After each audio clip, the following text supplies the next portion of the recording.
The information provided by the speaker, presenter on the IDSC platform is for general information purposes only. All information is provided in good faith. However, we make no representation or warranty of any kind, express or implied, regarding the accuracy, adequacy, validity, reliability, availability, or completeness of this information.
নতুন বছরে প্রতি রবিবার দেখুন জানুন সত্য রামায়ণ, যা এখনো কোনো সংবাদ মাধ্যমে প্রচারিত হয়নি।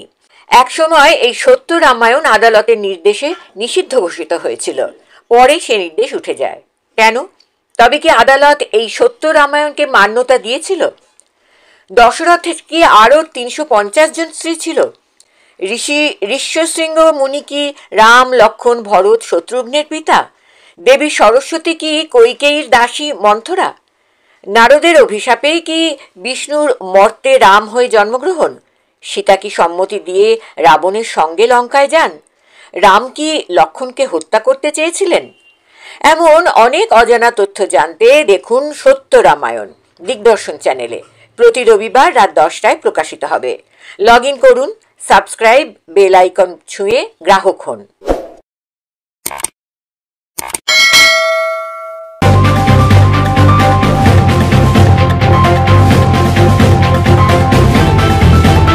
রংহীন সংবাদ আর অজানা তথ্যের জন্য দেখুন দিগদর্শন, 10-এর পাশে, দেশের সাথে। নমস্কার, দিগদর্শন থেকে সুজিত চট্টোপাধ্যায় বলছি। এবার 17তম সত্য রামায়ণ নিয়ে আপনাদের কাছে উপস্থিত হচ্ছি। 16তম রামায়ণে অর্থাৎ 16তম সত্য রামায়ণে আমরা আপনাদের জানিয়েছিলাম বালি, সুগ্রীব এবং হনুমানের একটু চরিত্র বিশ্লেষণ করেছিলাম। তবে এই চরিত্র বিশ্লেষণ কিন্তু আমরা আমাদের মতন করি না। বাল্মীকি রামায়ণে বাল্মীকি যা লিখে গেছেন, কৃত্তিবাসী রামায়ণে কৃত্তিবাস লিখে গেছেন, তুলসীদাসী রামায়ণে তুলসীদাস যা লিখে গেছেন, সর্বোপরি আমরা যেটাকে মূল পাথেয় করেছি সেটা হচ্ছে পেরিয়ার ইভি রামাস্বামী, দক্ষিণ ভারতের দলিত আন্দোলনের একজন মহান নেতা। পেরিয়ার ইভি রামাস্বামী 300 রামায়ণ ঘেটে তার যে উপলব্ধি, তার যে গবেষণা, তার পরিপ্রেক্ষিতে তিনি একটি বই লিখেছিলেন তামিল ভাষায়। পরবর্তীকালে সেটা হিন্দি ভাষায় যখন রূপান্তরিত হয় তার নাম হয় সচ্চি রামায়ণ। তার পরবর্তীকালে বাংলায় রঞ্জিত মিস্ত্রি একটি বই সত্য রামায়ণ, একটি সত্যের উন্মোচন বইটি লেখেন। মুশকিল হচ্ছে যে আমরা যারা উত্তর পশ্চিম ভারতে থাকি, ভারতবাসী, তারা কিন্তু তুলসীদাসী রামায়ণ নিয়ে আমরা কথা বলি। আবার যখন আমাদের এই পূর্বাংলার দিকে অর্থাৎ এই উত্তর পূর্বাঞ্চলে আমরা কথা বলছি, এখানে আমরা কথা বলছি কৃত্তিবাসী রামায়ণ নিয়ে। উড়িষ্যাতে উড়িষ্যার মতন রামায়ণ। সবাই নিজের মনের মাধুরী মিশিয়ে নানান রকম গল্প এর মধ্যে ঢুকিয়েছেন, কিন্তু মূল রামায়ণ যেটা বলা হয় বাল্মীকি রামায়ণ, সে বাল্মীকি রামায়ণ কতজনের ঘরে আছে বা কতজন আমরা সেটা পড়ি বা মিলিয়ে দেখেছি কি না, যে মূল রামায়ণের সঙ্গে এইসব রামায়ণগুলোর সামঞ্জস্য কতটা আছে কি নেই, এটা পেরিয়ার ইভি রামস্বামী দেখেছিলেন। তিনি উল্লেখ করেছিলেন এই বিষয়গুলো নিয়ে এবং সেটা নিয়েই তার বইটি ছিল। যাই হোক, আমরা এই বাংলা বইটি অর্থাৎ সত্য রামায়ণ এর ওপর নির্ভর করে এবং মূল যে রামায়ণ বাল্মীকি রামায়ণ তার উপর নির্ভর করে আমরা এই অনুষ্ঠানটি বিভিন্ন পর্বে আমরা আসছি, পরপর যাব আর কি। তো এবারে আমরা যেটা আলোচনা করব সেটা হচ্ছে এবারও আমাদের একটু হনুমান, বালি এবং সুগ্রীব তাদের সঙ্গে যে রামের পরিচয় পর্ব এবং এদের চরিত্র বিশ্লেষণ এগুলো যেমন করব, তার সঙ্গে সঙ্গে যেটা বললাম সেটা হচ্ছে এমন একটা গুরুত্বপূর্ণ চরিত্র, সেটা হচ্ছে জাম্বুবান। জাম্বুবানকে আমরা এখানে পাবো, সেই জাম্বুবান যিনি কিনা ছিলেন বালি এবং পরবর্তীকালে সুগ্রীবের মন্ত্রী এবং সুপরামর্শদাতাও বটে। ঠিক যেমন আমরা মহাভারতে পেয়েছি বিদুরকে, যিনি ছিলেন ধৃতরাষ্ট্রের একজন সুপরামর্শদাতা। এই জাম্বুবান কে? বাল্মীকি রামায়ণ বলছেন যে মধুকৈটভের সঙ্গে নাকি একবার ব্রহ্মার প্রচন্ড ঝগড়া হয়েছিল, মারামারি হয়েছিল। সেই সময় খুব ক্লান্ত হয়ে পড়েছিলেন ব্রহ্মা। তো ব্রহ্মা তখন নাকি ক্লান্ত হয়ে হাই তুলেছিলেন, আর সেই হাই থেকে নাকি তার মুখ থেকে জন্ম নিয়েছিলেন জাম্বুবান। জাম্বুবান শব্দ এসছে জম্বুন শব্দ থেকে। সংস্কৃতে জম্বুন শব্দের অর্থ নাকি হাই তোলা। আবার কেউ কেউ বলেন না, ভারতবর্ষের আদি নাম ছিল জম্বুদ্বীপ, এখানে খুব জাম গাছ টাম গাছ ছিল, যার জন্য জম্বুদ্বীপ নাম ছিল। সেই জম্বুদ্বীপের যেহেতু সন্তান উনি, সবচেয়ে বীর সন্তান, সেই জন্য তার নাম হয়েছিল জাম্বুবান। যাই হোক, বিভিন্ন পুরাণে বিভিন্ন কথা বলা হয়েছে। আরেকটি পুরাণের কথা আপনাদের উল্লেখ করতে চাইছি, সেটা হচ্ছে ব্রহ্মপুরাণ। ব্রহ্মপুরাণে বলা হয়েছে ব্রহ্মার 9 জন মানস পুত্র। আবার ভাগবত পুরাণে বলা হয়েছে যে ব্রহ্মার 14টি মানস পুত্র। তো যদি আমরা ভাগবত পুরাণটাকে ধরে নিই, তাহলে সেই 14টি যে মানস পুত্র তার মধ্যে কিন্তু জাম্বুবানের নাম আছে। যাই হোক, আমরা এবার সরাসরি চলে যাব রঞ্জিত মিস্ত্রির সঙ্গে ফোনে আলাপ করে শুনে নেব যে তিনি কিভাবে এটা অনুবাদ করেছেন পেরিয়ার ইভি রামাস্বামীর সত্য রামায়ণ বইটি। তার আগে যে বিষয়টা আপনার সঙ্গে আলোচনা করলাম এখন, তার একটা ছোট্ট প্রতিবেদন আপনাদের দেখাচ্ছি, সেটা আগে দেখে নিন, তারপর সরাসরি চলে যাব রঞ্জিত মিস্ত্রির সঙ্গে একটি সাক্ষাৎকারে।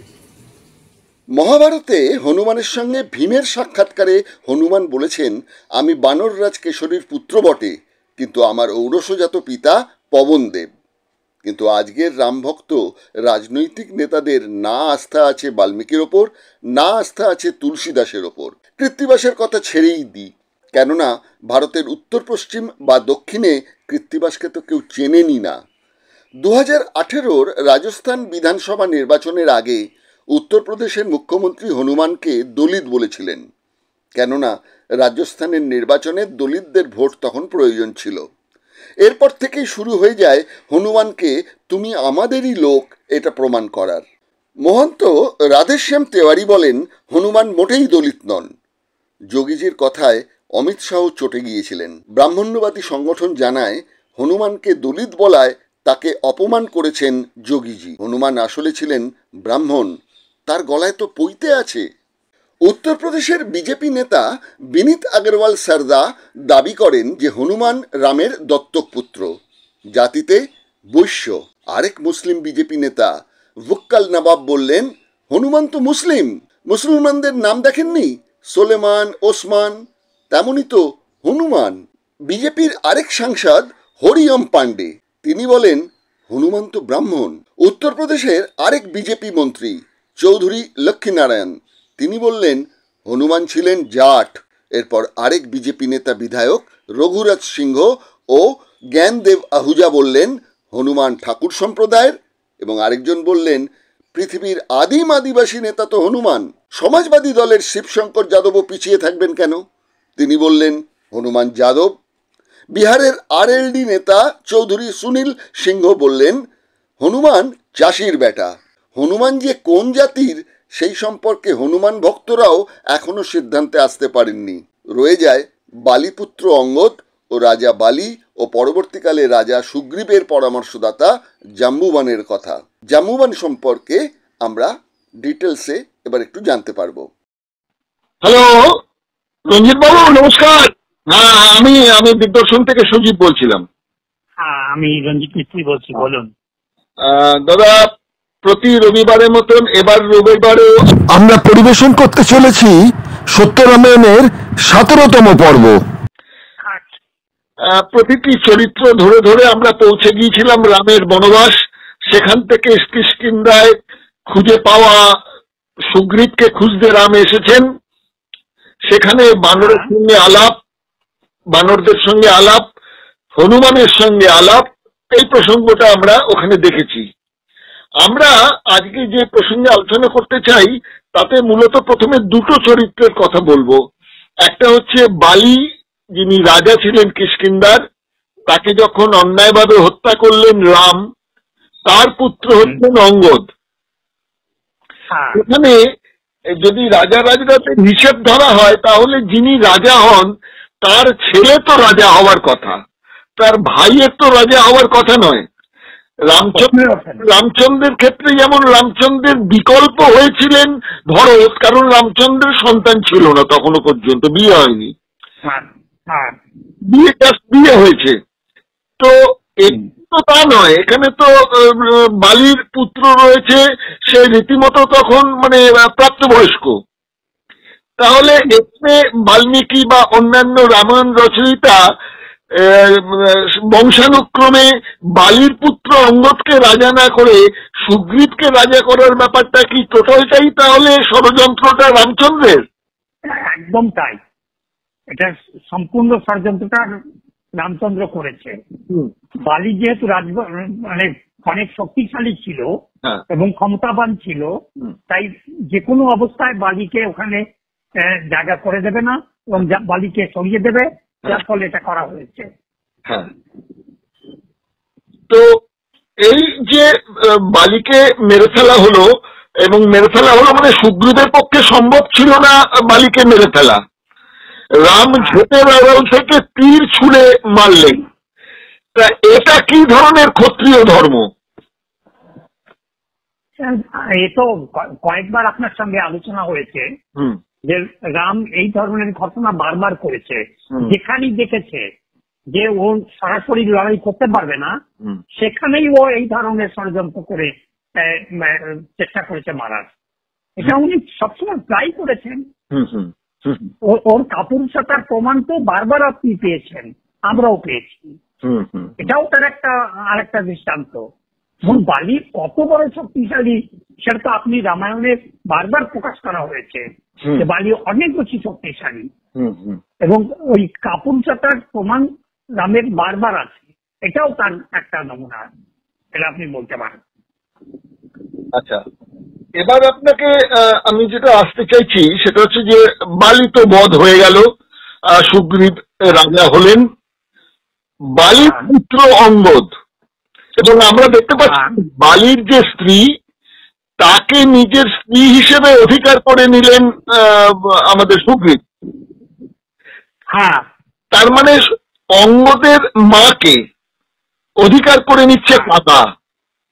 সেখানে অঙ্গদ চুপ করে আছে এবং তার বাবাকে হত্যা করলো অন্যায়ভাবে রামচন্দ্র। সেই পুত্র দেখছি যে রাবণ এবং সুগ্রীবের সঙ্গে মিলিত হয়ে গেল। তাহলে আপনি যদি আদিবাসীদের জীবন চরিত্র দেখেন, এবং এখন আদিবাসী শুধু নয়, আপনি উত্তর ভারতে যদি গুজ্জার জাট সম্প্রদায় দেখেন, ভাইয়ের বউকে বিবাহ করার যে ব্যাপারটা, মানে বড় ভাই মারা গেলে তার বউকে বিবাহ করার ব্যাপারটা যেটা, সেটা কিন্তু ওখানে এখনো প্রচলিত। এবং আদিবাসীদের এই কালচারটা আদিবাসীদের রয়েছে। ওরা যখনই মারা যায়, ভাই মারা গেলে, বড় ভাই মারা গেলে, ছোট ভাই মারা গেলে বড় ভাই তার বউকে ভোগ করছে, বিয়ে করছে। ওরা এটা প্রচলন, এটা এখানেও করেছে। এবং যেহেতু জাতিটা আদিবাসী জাতি, সেহেতু এদের মধ্যে এই তার ছেলের মধ্যে এই নেই, অসুবিধা নেই যে তার বাবার হত্যা করা ব্যক্তি কিংবা তার মা স্বামীহারা তাকে অন্য কেউ বিয়ে করে, যারা বিয়ে করছে তারাই তার হাত টানে, যে ব্যাপারটা ওখানে রয়েছে এবং তারই একটা প্রতিফলনটা। আপনি যেটা বলছেন যে আদিবাসী সংস্কৃতির মধ্যে এরকম রয়েছে যে বড় ভাই মারা গেলে তার স্ত্রীকে ছোট ভাই মারা গেলে তার স্ত্রীকে বড় ভাই স্ত্রী হিসেবে নিয়ে নেবে, ঠিক আছে, সেটা আমি মানলাম। আপনি যদি আধুনিক যুগে আসি, তাহলে আধুনিক যুগে আমরা দেখতে পাচ্ছি যে রাজা রামমোহন রায় সতীদাহ প্রথা রদ করেছিলেন। এটা নিয়ে আমরা কিন্তু রামমোহনকে প্রচন্ড পরিমাণে প্রশংসা করি যে তিনি অনেক মেয়ের চোখের জল মুছেছিলেন। জোর করে এই সতীদাহতে পুড়িয়ে মারাটা তো একটা মানে আদিম হিংস্র প্রথা ছিল আর কি। কিন্তু একটা কথা তো মানতে হচ্ছে দাদা, সেটা হচ্ছে যে এই যে সতীদাহ হতো সেটা কিন্তু হতো হিন্দু উচ্চবর্ণের মেয়েদের মধ্যে।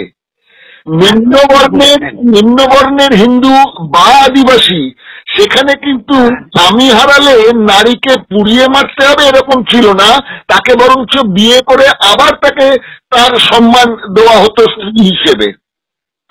এটাকে যদি আমরা এইভাবে দেখি তাহলে আমি ধরেই নিচ্ছি যে বলা হচ্ছে বালিও নাকি সুগ্রীবের স্ত্রীকে গ্রহণ করে নিয়েছিলেন জোর করে, আবার যখন তাড়িয়ে দেন সুগ্রীবকে, আবার সুগ্রীব যখন জিতে আসেন রামের সঙ্গে সাহায্য সহযোগিতায়, তখন আবার তিনি তারাকেও তার স্ত্রী হিসেবে করেছেন। কিন্তু কোথাও এটা পাইনি যে জোর জবরদস্তি করে করেছেন, ওটা ওই সামাজিক ধারাতে বিয়েটা হয়েছে। কিন্তু অঙ্গদের ব্যাপার যেটা বলবো, পিতৃহন্তা রক রামচন্দ্র, সেই রামচন্দ্রের সঙ্গে কি করে পিতার হত্যাকারীর সঙ্গে বন্ধুত্ব গড়ে ওঠে?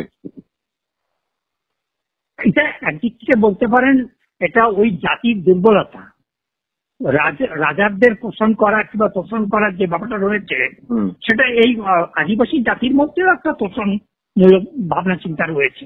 এবং যেহেতু বালি যত বড় ক্ষমতাশীল কিংবা ছিলেন, কিন্তু তার ছেলে সন্তান তো সেরকম হয়নি, সেরকম হয়নি বলেই সে আত্মসমর্পণ করে গেছে এখানে।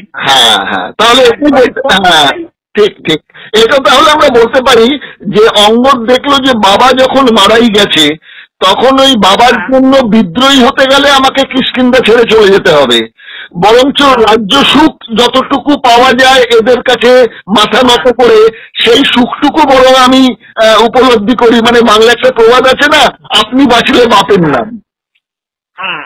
একদম তাই, অঙ্গদের ক্ষেত্রে তাই ঘটেছে। আচ্ছা, একদম ঠিক কথা।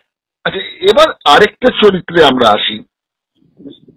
সুগ্রীব, বালি, হনুমান নিয়ে যত কথা রামায়ণে লেখা আছে, মানে বিভিন্ন রামায়ণে লেখা আছে, আরেকটি চরিত্র হচ্ছে সেটা হচ্ছে জাম্বুবান।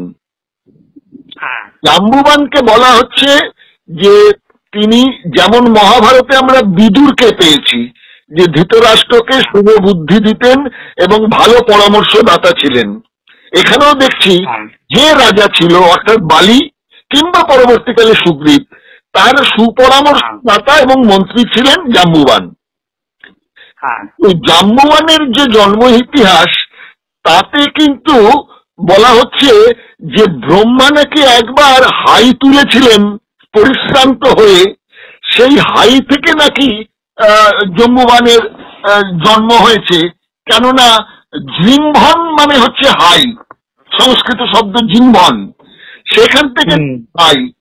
আবার বাল্মীকি রামায়ণের বালকাণ্ড স্বর্গের 17 নম্বর অধ্যায়ের স্তবক নম্বর 6 আবার উল্লেখ করা আছে যে এই জাম্বুবান নাকি রাবণের বুকে লাথি মেরে ফেলে দেয়, রাবণ নাকি তাতে অজ্ঞান হয়ে যায়, তারপর নাকি রাম তীর ছুঁড়ে রাবণকে বধ করেন। তাহলে মূল ক্রেডিট রামের পাচ্ছি না, বাল্মীকি রামায়ণ যদি মানি তাহলে তো মূল ক্রেডিট হয়ে যাচ্ছে জাম্বুবানের। একদিক থেকে আপনি দেখুন না, বিভীষণকেই করেছে, সাথে নিয়েছে, ওখানে করেছে, ওকে স্কিট করেছে। এই দিক থেকে আবার আপনি দেখবেন জাম্বুবানকে ব্যবহার করেছে। এই যে যুদ্ধটা লড়েছে রামের, ওই বারবার বলছি না, আগেও বলা হয়েছে রাম যে কাপুরুষ, রাম যে ভীতু, সেভাবে আপনি বারবার দেখতে পাবেন। তো এখানেও তাই, ও সম্পূর্ণভাবে নিজে কিচ্ছু করেনি। তো কখনো জাম্বুবানকে এবং ইউজ করেছে, কখনো বিভীষণকে করেছে, এইভাবে করে করে করে করে নিজেকে কখনো হনুমানকে করেছে। মানে সবগুলো আদিবাসীকে ইউজ করে রাবণকে বধ করেছে। নিজের ক্রেডিট কৃতিত্ব এখানে কিচ্ছু ছিল না, কোনটাই ছিল না। আচ্ছা, এই জাম্বুবানের পরিচয় দিতে গিয়ে বলা হয়েছে যে একদিকে যেমন ব্রহ্মার হাই থেকে জাম্বুবানের জন্ম, এবার জাম্বুবানের যে কন্যা জাম্ববতী তার সঙ্গে নাকি মহাভারতের যুগে কৃষ্ণের বিয়ে দেন জাম্বুবান। কিন্তু জাম্বুবানের স্ত্রী কে ছিলেন সেটা না বাল্মীকি উল্লেখ করেছেন, না তুলসীদাস উল্লেখ করেছেন, না আমাদের এখানে কৃত্তিবাস উল্লেখ করেছেন। জাম্বুবানের স্ত্রী কে ছিল তার কোথাও কোনো উল্লেখ নেই, কিন্তু তার কন্যা জাম্বুবতী, তার সঙ্গে কৃষ্ণের বিয়ে দেওয়া হয়েছে। এবং জাম্বুবান বলা যেতে পারে কৃষ্ণের শ্বশুর মশাই। মানে আরেক দিক দিয়ে যদি বলি, রামের পরবর্তী জন্ম, পরবর্তী অবতার যদি বলা হয় কৃষ্ণকে, সেই অবতারের মধ্যে, বিষ্ণুর অবতারের মধ্যে কৃষ্ণের নাম নেই, কিন্তু আবার পুরাণগুলোতে বলা হচ্ছে তিনি অবতার। তাহলে জাম্বুবানের মানে ওয়ান টাইপ অফ বলা যেতে পারে জাম্বুবান হচ্ছে তাহলে রামচন্দ্রের শ্বশুর এক ধরনের। এটা একটা জিনিস আপনি যারা রামায়ণ নিয়ে অনেক গবেষণা করেছেন তারা একটা জিনিস লক্ষ্য করে দেখেছেন যে রামায়ণের মধ্যে মহাভারতের কোনো কথা উল্লেখ নেই, কিন্তু মহাভারতের মধ্যে রামায়ণের অনেক কাহিনী, অনেক কিছু উল্লেখ আছে। এটা আপনি লক্ষ্য করে দেখবেন, অনেক কিছু উল্লেখ আছে যেটা ইসে নেই, রামায়ণের মধ্যে কিন্তু নেই। এই যে দুটার মিক্সার হয়েছে, রামায়ণ থেকে মহাভারতের যে মিক্সারটা হয়েছে, এই মিক্সারটা আপনি লক্ষ্য করবেন, তার মানে আপনি দেখতে পাবেন যে রামায়ণ থেকে অনেক কিছু মহাভারতে অ্যাডপ্ট হয়েছে এবং সেইখানে গিয়া মাঝখানে কাউকে ছেড়ে দিয়েছে, কারোর স্ত্রী নেই, সন্তান মেয়েকে এখানে যোগ করে দিয়েছে। এগুলো অসংলগ্নতা, এই অসংলগ্নতা আপনি অনেক জায়গায় দেখতে পাবেন। রামায়ণের বিভিন্ন জায়গায় এই অসংলগ্নতা দেখতে পাবেন। আমি এই সম্বন্ধে অর্থাৎ সুগ্রীব, বালি, অঙ্গদ, জাম্বুবান এদের সম্বন্ধে পড়াশোনা করতে গিয়ে দেখছি যে সুগ্রীবের চরিত্রটা অনেকটা আজকের রাজনৈতিক নেতাদের মতন। আজকে যেমন বিভিন্ন রাজনৈতিক নেতারা তাদের শত্রুপক্ষ অর্থাৎ বিরোধী দলের কোন নেতা যখন বেঁচে থাকেন তার মানে 14 পুরুষকে নিয়ে গালিগালাজ করেন, কিন্তু তারপর যখন সেই বিরোধী দলের নেতা কোনো কারণে মারা যান তখন তার জন্য অনেক ভালো ভালো কথা, অনেক শ্রদ্ধার কথা, অনেক কিছু আমরা শুনি। এখানেও দেখতে পাচ্ছি সুগ্রীব বালির মৃত্যুর পর বলছেন যে আমার বেঁচে থাকাটাই এখন বৃথা হয়ে যাচ্ছে। এরকম একজন বলবান এবং এরকম একজন আমাদের জন্য গর্বের একজন নেতাকে আমরা হারালাম।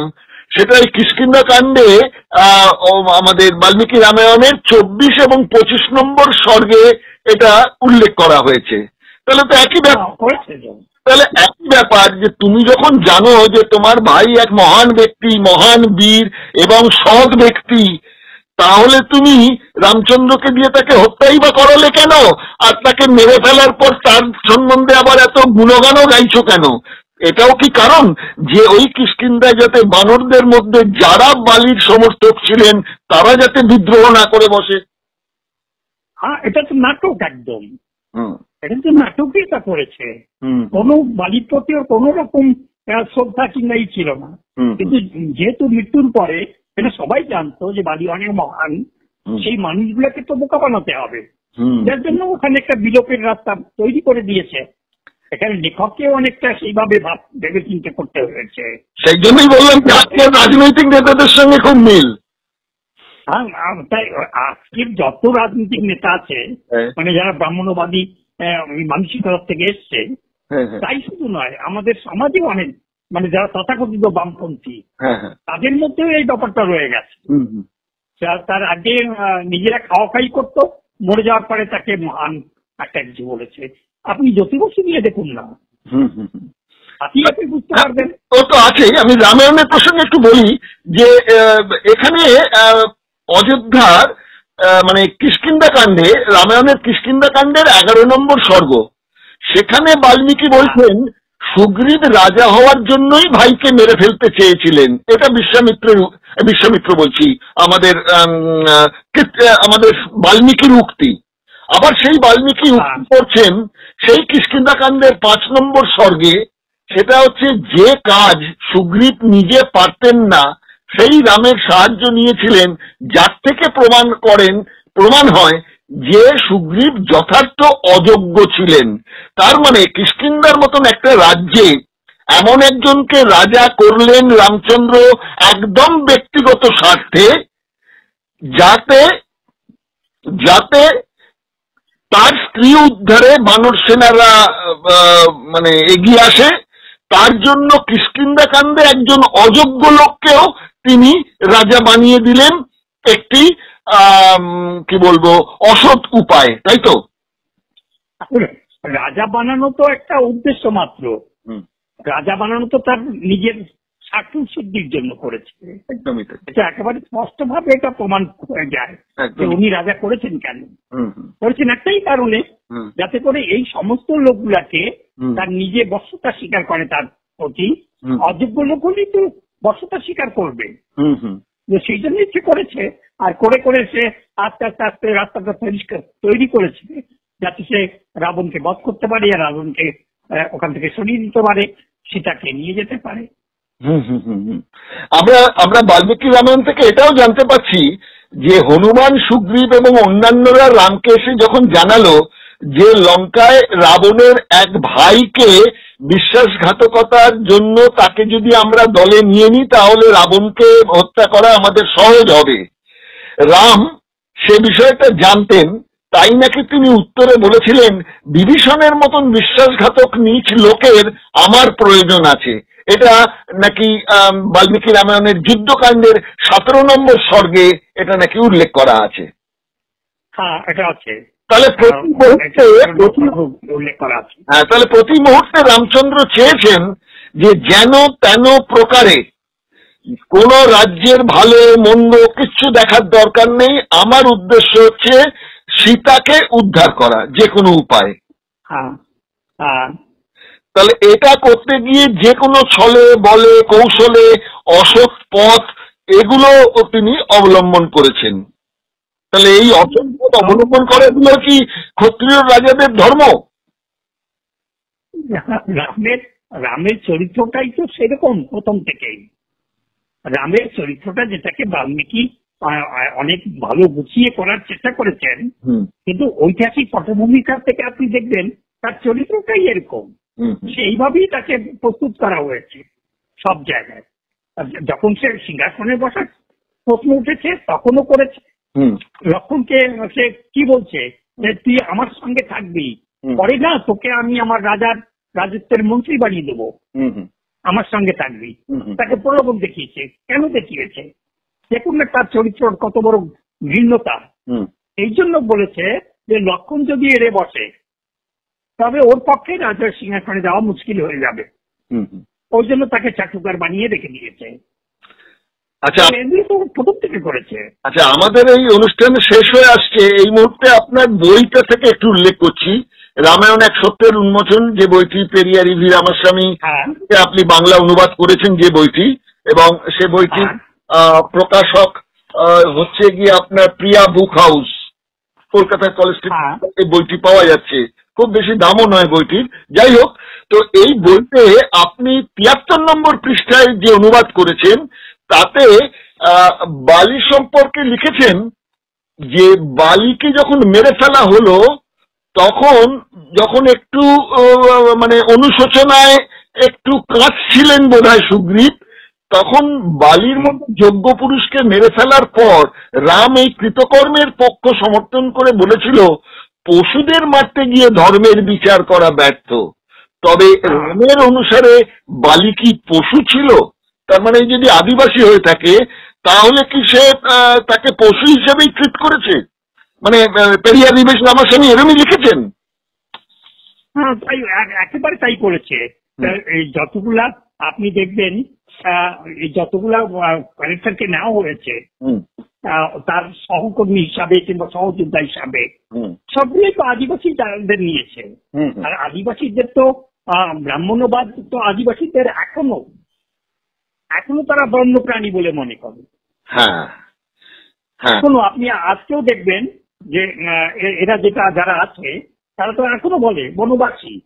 হ্যাঁ, আমরা ব্যাপার, ওরা কখনো আদিবাসী বলে না, কারণ আদিবাসী বললে ওদের যে ভূমিপুত্র হিসেবে দাবিটা প্রতিষ্ঠিত হয়ে যায়, সেটাকে আটকানোর জন্য আদিবাসী না বলে তাদের বলা হচ্ছে বনবাসী।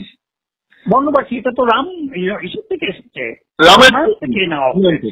আচ্ছা আচ্ছা, এটা রামায়ণ থেকে নেওয়া হয়েছে। আচ্ছা আচ্ছা, এবার আমরা যাকে আদিবাসী বলছি এবং সেটা আমরা সত্যি পাচ্ছি, সেটা এরকম এই সম্পর্কে জওহর সরকার তিনিও সেই কথাই বলে গেছেন। কিন্তু সবচেয়ে মজার ব্যাপার কি জানেন, সেটা হচ্ছে রামকে যারা মানেন মানে পুরুষোত্তম হিসেবে, এবং রামায়ণকে যারা ধর্মগ্রন্থ বলে মানেন, এবং এই রাম নিয়ে যারা প্রচন্ড পরিমাণে উৎসাহী হয়েছিলেন, এই তাদের মধ্যে আপনি একটা লক্ষ্য করে দেখুন, তারা কিন্তু কেউ মানে আমাদের বাল্মীকিকে করছেন না, গুরুত্ব দিচ্ছেন না, তুলসীদাসকেও গুরুত্ব দিচ্ছেন না। কেন বললাম এই কথা? কেননা এই কথা বলছি এই জন্য যে বিভিন্ন রাজনৈতিক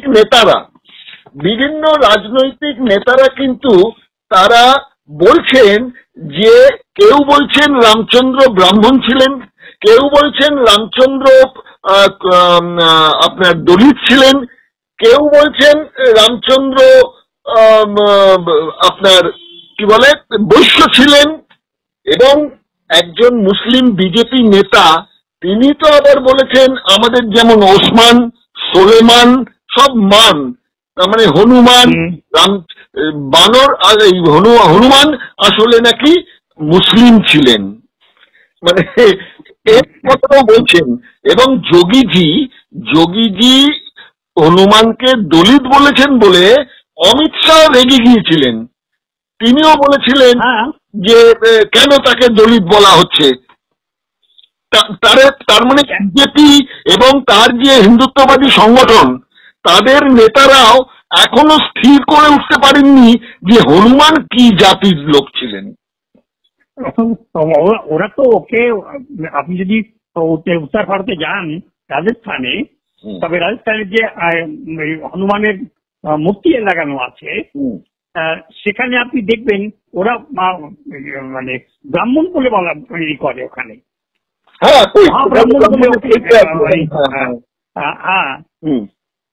ব্রাহ্মণ বলে ওখানে প্রচার করা হয়। তারপরে কি হয়েছে, ও যখনই দলিত বলেছে তখনই তো কন্ট্রাডিকশন হয়ে গেছে না। আর এই কন্ট্রাডিকশন হওয়ার সঙ্গে সঙ্গে হয়তো প্রশ্ন উঠে গেছে। আচ্ছা, এই যে হনুমান, তার এর আগে আমরা আলোচনা করেছি তার জন্মদিন কবে, তাই নিয়ে একটা বিতর্ক আছে। তিনি কোন সেটা নিয়েও একটা বিতর্ক আছে।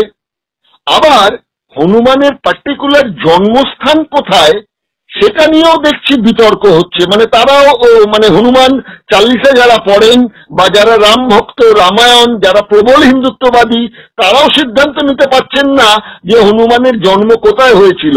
কেউ বলছেন নাসিক জেলার ত্রিম্বাকেশ্বরে অঞ্জন একটি ছোট্ট গ্রাম, যেটা গুমলা থেকে 18 কিলোমিটার দূরে, সেখানে একটা মন্দির গড়ে উঠেছে হনুমানের। আবার বলা হচ্ছে কর্ণাটকের ঋষিক্ষ পর্বত, যা পম্পা নদীর তীরে, সেখানে হনুমানের জন্ম। আবার বাল্মীকি রামায়ণের উত্তরকাণ্ডে বলা হয়েছে এখানেই হনুমানের মধ্যস্থতায় রাম লক্ষ্মণের সঙ্গে সুগ্রীবের দেখা হয় গোবর্ণ, যা সাগরের পশ্চিম উপকূলে অবস্থিত। জায়গাটি আত্মলিঙ্গ শিবের নামে প্রসিদ্ধ। তার মানে কোথাও গুজরাটের কোনো কাছাকাছি জায়গা হবে। তাহলে আমাদের সাধারণ মানুষদের কথা ছেড়ে দিন, যারা রাম ভক্ত তারা পর্যন্ত কি সিদ্ধান্তে একমত হতে পারছেন না যে হনুমান পার্টিকুলার কোন এলাকার মানুষ ছিলেন। আপনি একটা জিনিস দেখুন না, এই যতগুলো ক্যারেক্টারকে নেওয়া হয়েছে বিভিন্ন পুরাণ কিংবা বেদ কিংবা উড়িষ্যা থেকে টুকরো টুকরো তুলে নিয়ে, কিংবা জাতক কথা থেকে, জৈন থেকে, এইগুলো টুকরো টুকরো করে এগুলো নেওয়া হয়েছে, নিয়ে সেটাকে একটা কাহিনী তৈরি করা হচ্ছে। যার ফলে এখানে আপনি তাদের জন্মগত যে চরিত্র সেটা আপনি একটার সঙ্গে একটা মিলাতে পারবেনই না। কারণ কোথা থেকে কিছু নিয়েছেন, নেওয়ার পরে সেটাকে ফিট করতে গিয়ে সেখানে সংলগ্নতা হারিয়ে ফেলছে। এটা আসল প্রবলেম, যেটা তো প্রতি পুরাণের মধ্যেই তাই রয়েছে। এই পুরাণ এক কথা বলে, পুরাণ আরেক কথা বলে বলছে। এই যে আপনি বললেন যে বোম্বার ইসের থেকে হায় থেকে বাচ্চা হয়ে গেছে, আপনি বলুন না এটা কতগুলো তার ওই রয়েছে, মানে ক্ষমতা রয়েছে। কখনো সে পেট থেকে বের করছে, কখনো মাথা থেকে বের করছে, কখনো হায় থেকে বের করছে। তার মানে কি তার ইসের গঙ্গা বয়ে যাচ্ছে তার। একদম। এর আরেকটা বড় প্রমাণ রঞ্জিত দা, সেটা হচ্ছে গিয়ে বিষ্ণু পুরাণ।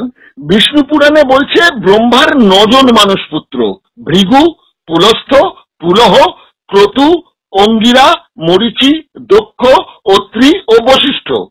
আবার ভাগবত পুরাণ বলছে যে এই 9খানা তো ছিলই, তার সঙ্গে সঙ্গে নারদ, চিত্রগুপ্ত, চতুষ্কুমার, হিমাবাত, শতরূপা এবং জাম্বুবান, এরাও হচ্ছে ব্রহ্মার পুত্র। মানে এক জায়গায় 9 জন, আরেক জায়গায় 14 জন, মানে দুটো পুরাণে আলাদা আলাদা। তাহলে যারা হিন্দু ধর্ম যারা মানেন, যারা এই পুরাণগুলোকে মানেন, এরা কোন পুরাণটাকে বেশ করে তারা সিদ্ধান্ত নেবেন? কোন পুরাণ থেকে কোনো কিছু করা যাবে না। বিভিন্ন পুরাণে বিভিন্ন জায়গায় বিভিন্ন ভাবে বর্ণনা করা হয়েছে এবং সেটাকে একটা মহাকাব্যের রূপ দিতে গিয়ে লেখক এখানে এই ধরনের বিচারিতা করেছেন, এইভাবে সে তাকে তুলে ধরেছেন, ধরে দিয়ে এক জায়গায় নিয়ে এসে রেখে দিয়েছেন। শুধু একটাই জিনিস যে ফিউডাল সমাজে, সামন্তী সমাজে এই ধরনের একজন পুত্র রাম যে সব রাজত্ব ছেড়ে দিয়ে জঙ্গলে চলে গেছে, এই একটাই ইস্যু নিয়ে এই মানুষকে করা হয়েছে, ভুল রাস্তায় পাঠিয়ে দেওয়া হয়েছে একটাই জায়গা নিয়ে, যে একজন রাজা, মহান রাজা, সেটা সবকিছু ছেড়ে দিয়ে চলে গেলেন। ঠিক। তো আজ তো আমাদের সময় পেরিয়ে গেল রঞ্জিত দা, এখানেই শেষ করছি। আগামী সপ্তাহে আমরা একদম রামায়ণের যে চরিত্র তার মধ্যে যে উল্লেখযোগ্য, প্রথমে একটু বিভীষণ এবং সরাসরি রাবণ নিয়ে আমরা সামনের সপ্তাহে একটু আলোচনা করব। হ্যাঁ, সবচাইতে গুরুত্বপূর্ণ চ্যাপ্টার হবে। হ্যাঁ, গুরুত্বপূর্ণ চ্যাপ্টার হতে যাচ্ছে আমাদের 17তম অধ্যায়। আজ এখানে শেষ করছি। নমস্কার। নমস্কার। নমস্কার।